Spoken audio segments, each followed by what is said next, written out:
چنگیز خان بڑا ہلاکو بڑا ظالم آدمی تھا.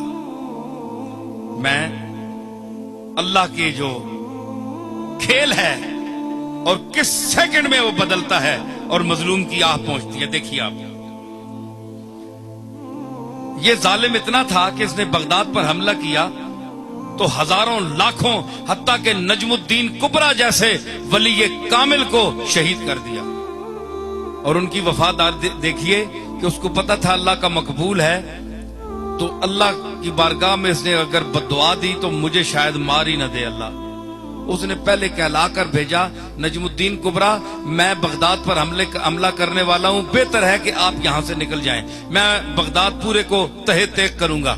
حضرت نجم الدین کبرا نے بھی فرمایا, ہلاکو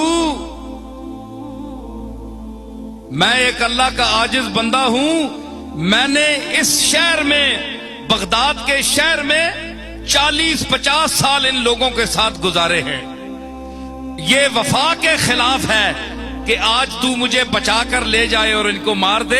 میں ان کے ساتھ مروں گا, اگر چھوڑے گا تو ان کو بھی چھوڑے گا, نہیں تو میں بھی مروں گا. ظالم تھا, اس نے حضرت نجم الدین کبرا کو بھی شہید کر دیا. ہلاکو نے, اس کی عادت تھی کہ جاتے جاتے آدمی کو پکڑ لیتا تھا اور اس کو مار دیتا تھا, اس کے تڑپنے کا مزہ لیتا تھا.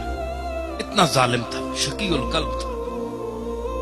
کوئی سودا سلف لینے جا رہا ہے بازار میں, نہ کوئی اس نے کام کیا, نہ کوئی گناہ کیا, نہ کوئی جرم کیا, بس پکڑ کے 50-60 آدمی کو گھوڑے پہ بیٹھ جاتا تھا اور یہ تماشا لگاتا تھا. یہ مرتا کس طرح ہے, جان کس طرح نکلتی ہے, وہ کھیلتا تھا اور مسکراتا تھا. ایک دن اس نے ایسا کیا کہ 2-3 قطاریں آدمیوں کی کھڑی کر دی اور جلاد سے کہا ان کے سر قلم کرو. اب جناب کسی نے سودا اٹھایا ہوا ہے, کسی نے کوئی پیاز اٹھایا ہوا ہے, کسی نے مرچیں, گھر میں جا رہے تھے لوگ جس طرح بازار میں جاتے ہیں. انہوں نے کہا کس گناہ میں ہمیں مارو. اس نے کہا بس دیکھو ہلاکو سامنے کھڑا ہے گھوڑے پہ, اس کے ہاتھ میں ایک نیمبو تھا, اس سے کھیل رہا تھا. اچھا اب اگلی صف جو مرنی شروع ہوئی, ایک کا سر گیا, دوسرے کا, تیسرے کا. صف پہلی, ایک بوڑھا آدمی آخر میں کھڑا تھا. اس نے جب دیکھا نا کہ اب تو میری باری ہے, اس کے بعد وہ دوڑ کر پیچھے ہو گیا پچھلی صف میں. بھائی جتنی دیر جان بچ جائے, دیکھا نا سکون ڈھونڈتا ہے انسان. تو اس نے وہ پچھلی صف میں ہو گیا. جب پچھلی صف میں گیا نا تو وہ صف جب ختم ہوئی نا, اس بابے کے پاس پہنچے تو وہ تیسری میں چلا گیا.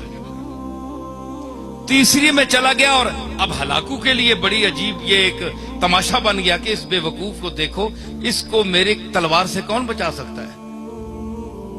یہ 50-70-100 آدمی مار دیا ہے میں نے, پہلی صف بھی گئی, دوسری بھی گئی, اب یہ بے وقوف کہاں تک بچے گا. اب تو اس کے پیچھے کوئی صف بھی نہیں ہے, تیسری صف ہے. جب جیسے تیسری صف کو قتل کرنا شروع کیا, تیسری, اب دیکھیں میں وہ ظلم کی بات کر رہا ہوں اور وہ کس طرح سنتا ہے. تو جب وہ تیسری صف پہ قتل شروع ہوا نا, تو آخری جب بابا رہ گیا نا, تو ہلاکو نے کہا جلاد سے کہ 1 منٹ رک جا, اس کو نہ مارنا. وہ اب اس نے گیند, وہ نیمبو پکڑا ہوا ہے, کھیل رہا ہے, اس کے سامنے آ گیا. اس نے کہا بھائی بابا بتاؤ کہ پہلی صف میں تو بھاگ کر دوسری آیا صف میں, دوسری صف میں جب آخری وہ نوبت آئی اس تک تو تیسری میں آ گیا. اب بتا تجھے کون بچائے گا, اب کدھر جائے گا.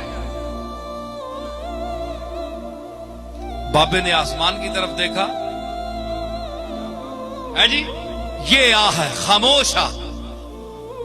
تو اس نے کہا اب بتاؤ, اب تمہیں کون بچائے گا. وہ خاموش فریاد جب آسمان کی طرف دیکھا تو اس نے کہا میں نے تو پہلی صف کو اس لیے چھوڑا کہ شاید میں دوسری میں بچ جاؤں, دوسری کو اس لیے چھوڑا تاکہ تیسری میں بچ جاؤں. اور اس نے کہا کیسے بچ سکتے ہو. اس نے کہا کہ وہ چاہے تو ایک لمحے میں انقلاب آ سکتا ہے. یوں اسے کیا نا, تو اس نے کہا کیسے. ہلاکو نے کہا کیسے. یوں کیا, وہ نیمبو چھوٹ گیا ہاتھ سے. اب وہ ذرا چالاک بھی تھا, بڑا سپاہ سالار بھی تھا اور گھوڑ سوار بھی تھا. اس نے ذرا اپنی چابک دستی اور چالاکی اور پھرتی دکھانا چاہیے. اس نے جھک کر